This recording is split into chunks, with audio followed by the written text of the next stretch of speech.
Yeah, so let's start with the day 2 of the training. I'll create a new Java project, call it day 2. Fine. In day 1 I had talked about the basics of Selenium and some concepts of object oriented programming. Fine. In this day 2 project I'll again add the libraries of Selenium so that I'm able to work with Selenium, right? Hold on, I added the wrong ones. I'm sorry, just a minute. So I'll add the jar files of Selenium out here.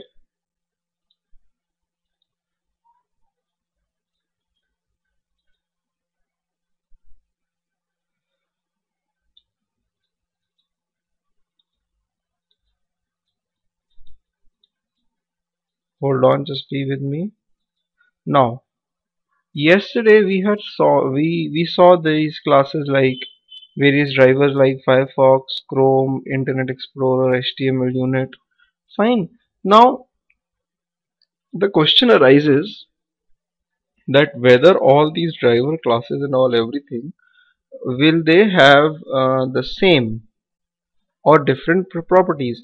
For example, if I have to click on a link using or if I have to click on link using Firefox, right?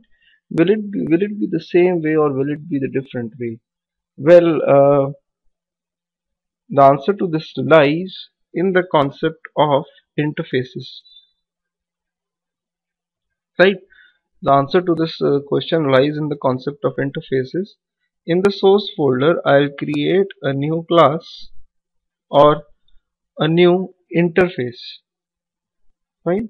This is an interface. Interface is different than a class, right? I'll tell you how it is different. Okay, I'll take up a very simple example. Say I make an interface called as bank. So you get something like public interface bank out here. Fine. Now what is an interface? In very simple terms, interface is just like an outline. For example, when you purchase a book, right? You open up the book and you first look at the index page, and the index page tells us what are the contents of the book, right? So index page is just like an interface to the book. Similarly, the interface in Java is on the similar terms. It gives you an outline and overview of the application under what the application is supposed to do. It gives you a very simple overview. Okay, so interface, as I was telling you, is just like an interface. Sorry, interface is just like an outline of the application. For example, bank interface. We can outline the operations of bank over here. For example, public void, say, transfer money. This is one of the features of a bank. Then public void provide loan. This is another feature of a bank. So this is a bank interface. It tells you what a normal bank will be doing, is supposed to do. You got my point, right? Okay. So similarly, you can also have, say, public void, say, remit, something like this. Fine. So this is an interface bank. It gives you an outline what a bank will be doing. Right. Now suppose there is an actual bank. For example, I'll make a new class known as hsbc.java.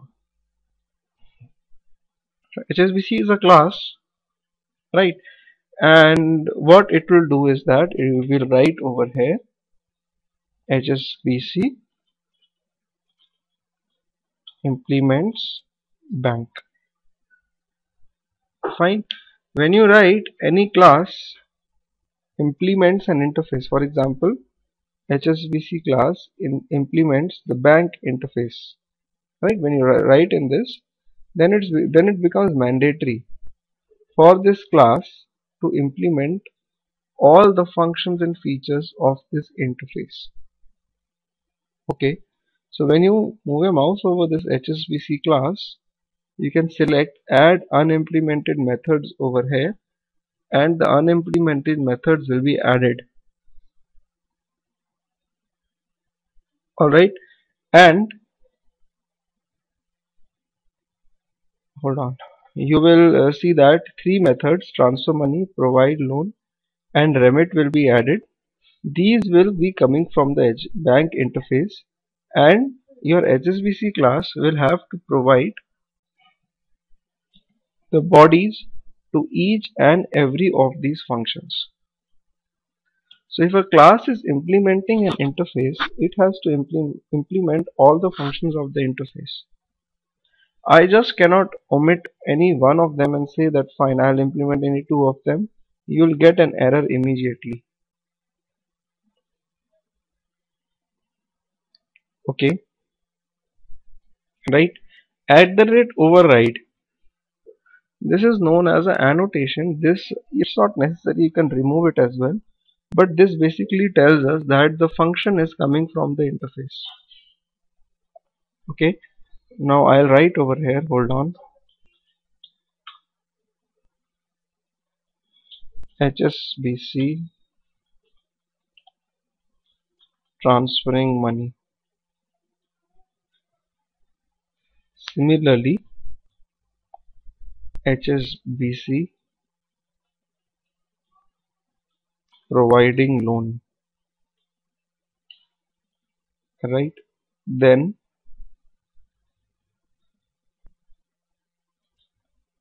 HSBC remitting. Fine. Alright. So now, what is the advantage of this kind of implementation? I could have made a standalone HSBC class. Why did I need an interface? Look, tomorrow if a new bank comes in, say Citi, then Citibank will also implement the bank interface. Alright, and it will have to implement all the functions again. But I can write in each of these functions like this: Citi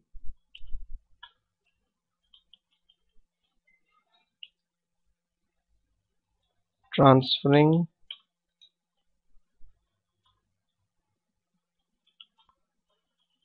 Citi providing loan,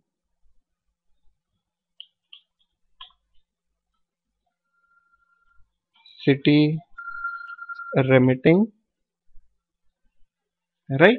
So the function names, they remain the same in both the classes, but the implementation is different. Okay, HSBC will implement the functions in its own way, and Citi will implement the functions in its own way. So this gives a kind of structure to our application.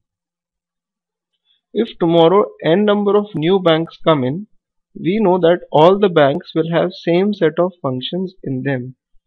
Only thing is, the implementation inside the function will vary. Okay, I hope you are getting my point. Fine. So now for example, I'll tell you how this is used in Selenium.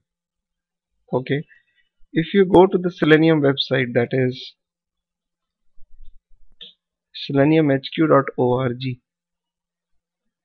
and go to the documentation. I'm sorry guys, I'm a little slow today. I'm not so well. I'm having a very bad headache. Yeah. So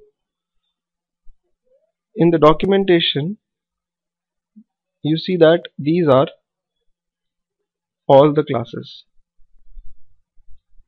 Right? Now if you scroll in this, whatever is written in italics is an interface. For example, if you scroll down, um, for example, mouse. What is mouse? Mouse is nothing but it is an interface. And two classes, event firing mouse and HTML unit mouse, implement this interface. These are the functions in this interface which corresponding to generic mouse functions which you do. Okay. Now similarly, everybody has heard the word WebDriver. Okay. What is WebDriver? This is WebDriver. WebDriver is nothing but an interface. So if anybody asks you what is WebDriver, technically WebDriver is an interface. In interviews they ask and people tell all sort of stories, right? The technical answer is WebDriver is an interface. Although it's the latest version of Selenium, but technically it is an interface, and all these classes, Android driver, Chrome driver, event firing, Firefox driver, HTML unit, Internet Explorer driver, iPhone, remote, Safari, all these classes they implement the WebDriver interface. So all these classes have the same set of functions in them.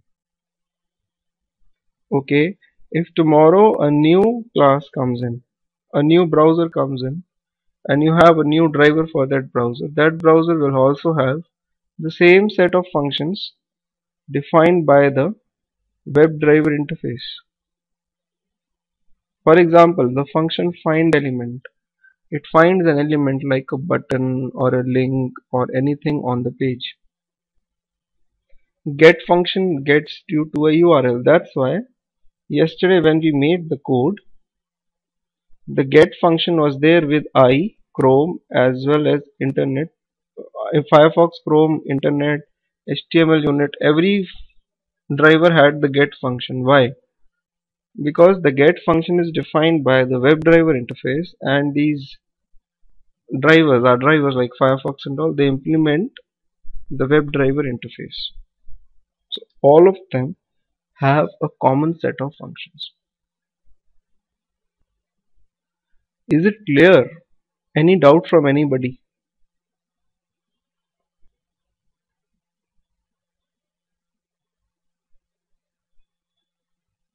No questions? Okay. Alright. Now, coming back to the interface bank.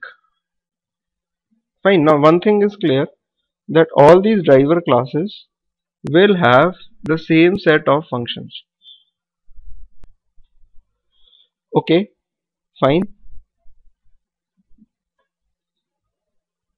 Coming back to the interface bank, it had got three functions inside it,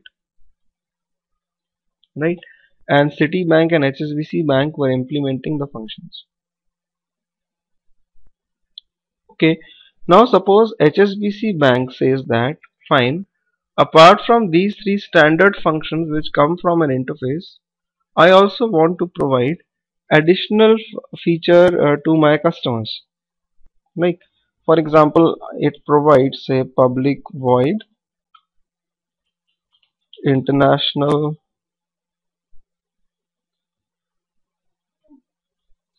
banking. So this is a function which is for only HSBC. It never comes from the bank interface, right? HSBC says that fine. Apart from the regular banking functions, I'll provide this particular function, and in this I can write over here. Hold on. HSBC international operations. Right. Now I'll make a class over here. Say test with the main function. Out here, first of all, if I try to create the object of bank, if I write bank b equals to new bank, I'll get an error. Okay, I'll get an error, right? You cannot create the object of interface because interface is not complete, right?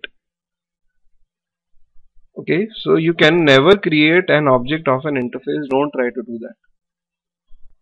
But yes, I can create the object of classes implementing the interface. I can write city c equals to new city.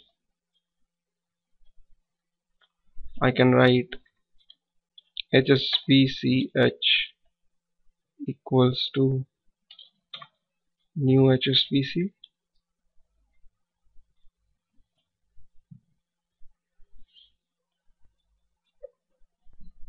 Fine. Okay. Now with the Citibank object, I can call the regular functions. Hold on.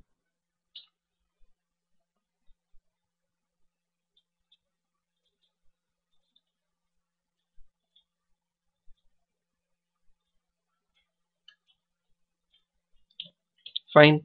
With HSBC, I can call the regular functions which are there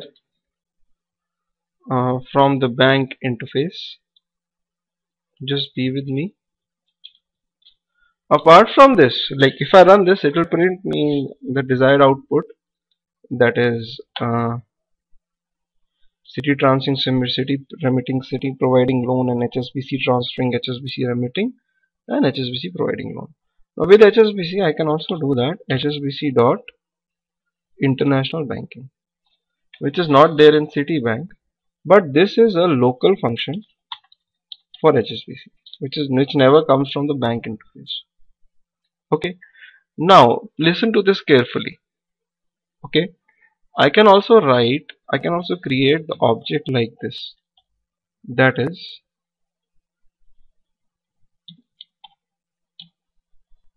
just a minute.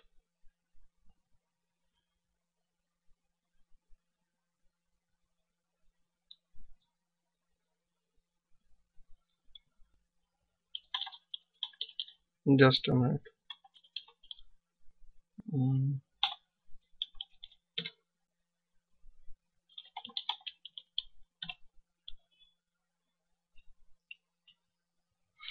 Alright, so out here I write bank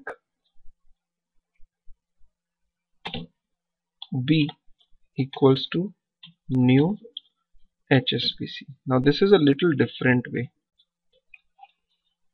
Okay, this is a little different way. Out here we are writing the reference bank equals to new class. Look, hold on guys, I'll mute my Skype.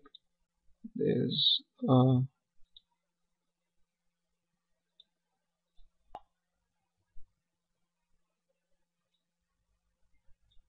okay, so I'm writing bank B equals to new HSBC, right? So I'm writing the reference of interface equals to new class which is implementing the interface. Earlier we used to write the class reference equals to new class itself.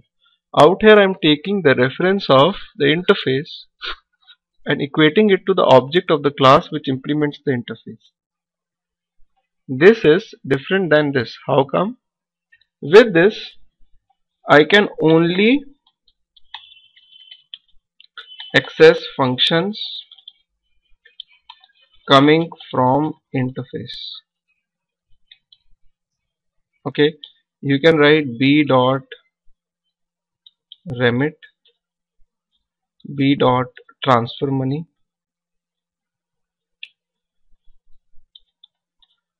b dot provide loan. Fine, but I cannot write b dot international banking. You cannot do that, you will get an error. Fine, you can only access the functions in the HSBC class which are coming from the bank interface. Right, now how is this helpful to us? Are you getting my point? Right, If you are not understanding, please let me know. Right? How is this helpful to us? This kind of thing. Now, earlier we had seen that yesterday. Suppose I have to work with Chrome, then system property is used. Hold on. Right. Earlier we had seen if we create the object of Firefox driver, you write over here Firefox driver f equals to new Firefox driver. If I have to work with Chrome driver, then you create the object of Chrome driver. Alright, fine. But the thing is, practically when we work, we don't want to open both Firefox and Chrome at one time. We want that fine, tests should execute on Firefox, fine, after that it should execute on Chrome. So we want that the browser should open up dynamically. For example, we have a variable over here, say string browser equals to Mozilla. So if this string browser, the value is equal to Mozilla, then obviously Mozilla should open up. Fine. If tomorrow if I change this value to Chrome, then Chrome should open up. Generally the value of the browser which we want to test is not hard coded like this.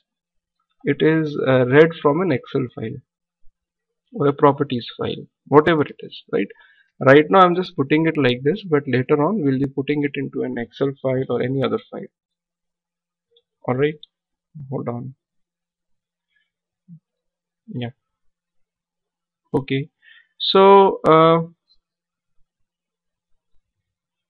the thing is, if I want to open up the browser dynamically without changing the code, then I cannot write the code like this. Okay. Right. I'll write something like this. Say WebDriver. WebDriver is the interface which both Firefox and Chrome driver implement. Right. I'll write say WebDriver D equals to initially null.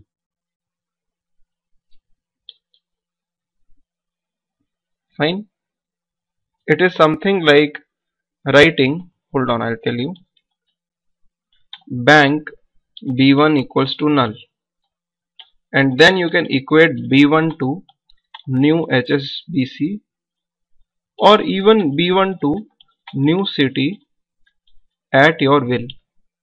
Whatever is your requirement, you can equate b1 to HSBC or city, right?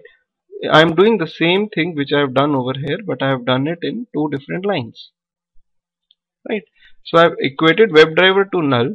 Now depending on my requirement, I can point D to new Firefox driver or D to new Chrome driver. It is completely on my requirement, that is depending on the browser. We can keep a condition that fine, if the browser is equal to Mozilla,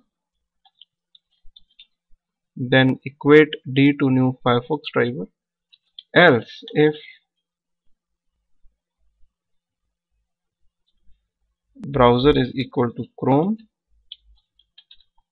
then equate it to Chrome driver.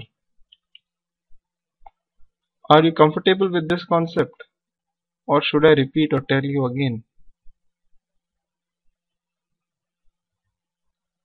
Fine. Now once it is done, you can write the regular code, because the functions inside each and every class will be the same. I can write driver dot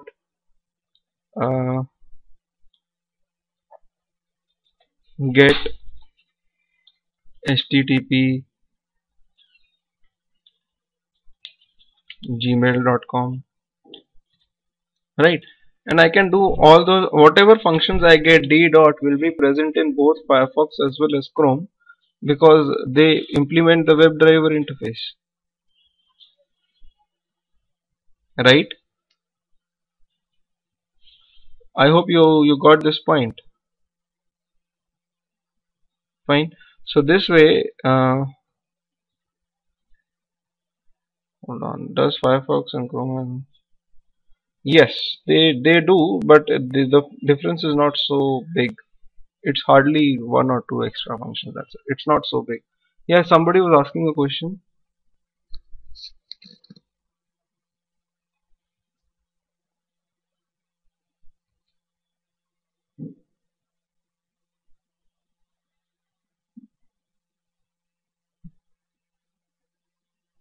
Look, if you use something different, or like I have done over here,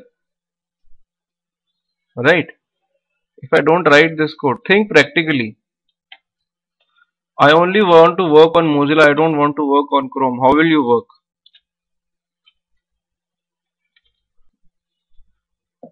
I cannot change the code every time, right? Depending on the variable over here, Mozilla, right? If I write a logic like this, dynamically I am pointing to Firefox driver or Chrome driver. If I write a logic like this, tomorrow I just have to change the browser over here and that particular browser will open up. For example, right now it is Mozilla. If I run this code, then Mozilla will open up and go to Gmail.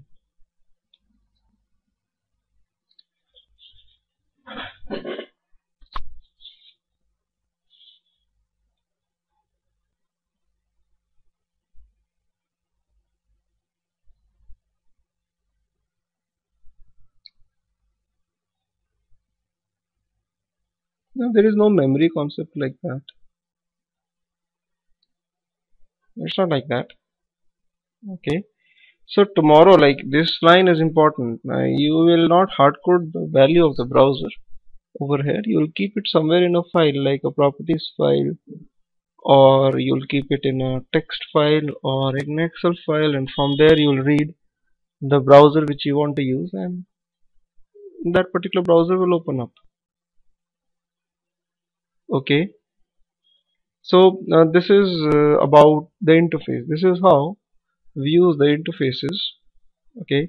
We Yeah, Naveen.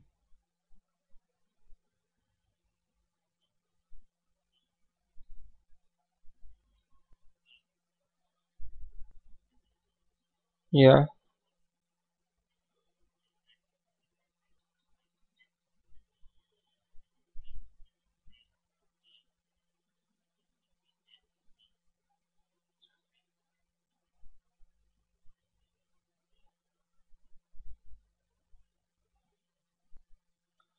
Well, you can do that. You can make another utility file, keep the code in that, right? You can do that, okay, but that's not actually required in Selenium. Fine, if you have something which is common in transfer money, initial few lines are common for both the functions, city as well as HSPC, right? You can keep a kind of abstract class in between, okay? I don't want to talk about abstract class right now, fine, because it will be confusing for you and it's not used to that extent in Selenium, right? Or you can make a separate utility function and call that function from both the functions. Okay, you can do that. All right. Okay. Yeah.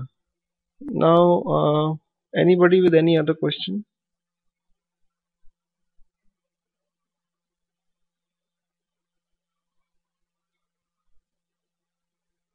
Okay, fine.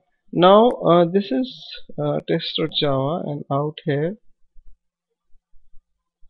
you get driver.get http gmail.com. That's fine. Now, suppose after going to gmail.com, you have to identify the objects. Fine. You have to identify the objects. So, how do you do with the help of Selenium? Okay. Now, every automation tool has its own specifications for identifying the objects, right? We'll talk about them. In Selenium, if you want to identify the objects, how you need to learn how Selenium works. If you go to seleniumhq.org website, then hold on.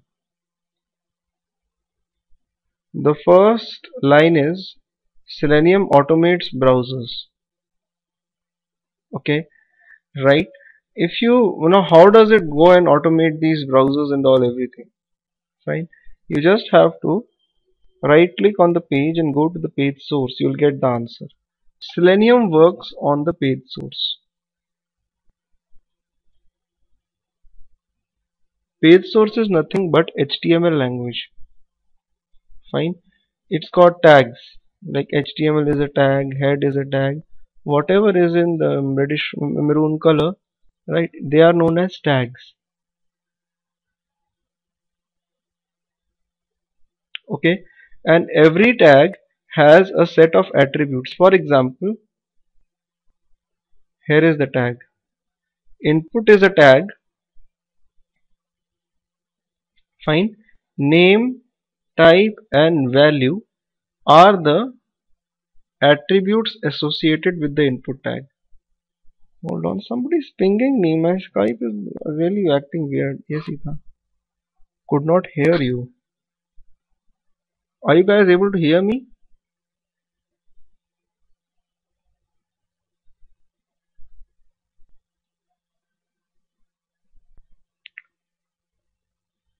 Okay, fine. Uh, Okay.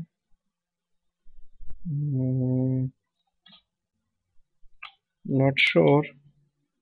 Everybody is able to hear me.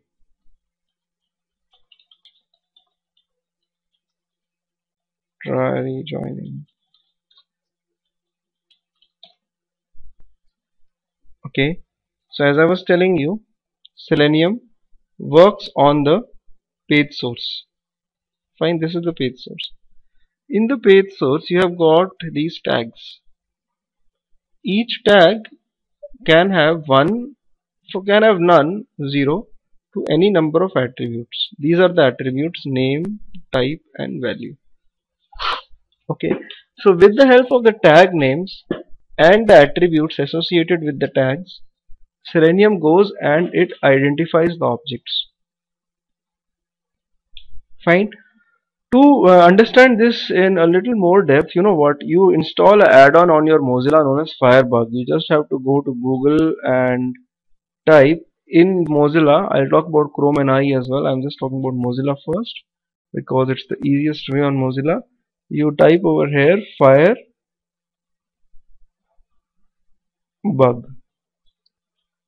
Download. Okay, this is your Firebug download link, and you go to this one, and you'll be able to download it from here. Fine. Or hold on.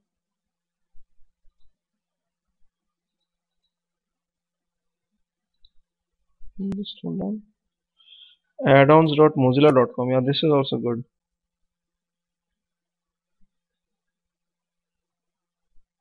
Yeah, you can click on add to Firefox icon, and you may make sure you open up this website in Firefox, right? Click on add to Firefox. Your Firefox will be restarted, and in the end you'll see the Firebug icon out here.